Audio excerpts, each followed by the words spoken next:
காஞ்சியில் முருகர் கோயிலுக்கு வந்திருக்கோம் விளக்கு போடலான்னு.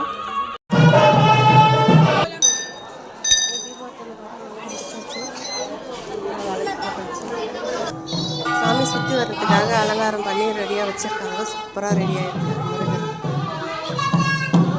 சூப்பராக இருக்காரு.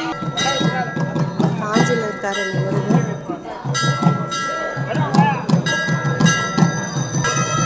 2 மணி நேரம் உட்காந்து பூஜை அபிஷேகம் முடிச்சுட்டு அலங்காரம் முடிச்சு இப்போதான் முடிஞ்சது. சாமி கும்பிட்டு கிளம்பணும்.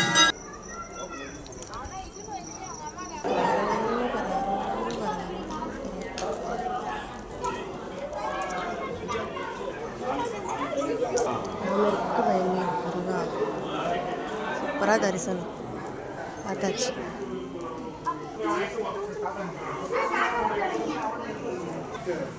முருகர் முடிச்சுட்டு கிளம்பிட்டு இருக்கோம். கோயிலுக்கு போகிறதுக்கு வெளியே இந்த முருகர் இருக்கார். இது சுற்றி 6 படை முருகரும் இருக்கார். முதல் படை வீடு திருப்பரங்குன்றம், 2ஆம் படை வீடு திருச்செந்தூர், 3ஆம் படை வீடு பழனி, 4ஆம் படை வீடு சுவாமிமலை. இந்த முருகருக்கு அடியில் இந்த ஸ்டார் மாதிரி டிசைன் பண்ணி முருகரை வச்சுருக்காங்க. சூப்பராக இருக்குது முருகர். 5ஆம் படை வீடு திருத்தணி, 6ஆம் படை வீடு பழமுதிர் சோலை. இதெல்லாம் சூப்பராக இருக்கார் முருகர். பார்த்தாச்சு. நைட்டு இப்போ 9 மணி ஆகுது. கிளம்பிட்டோம். தேங்க்யூ.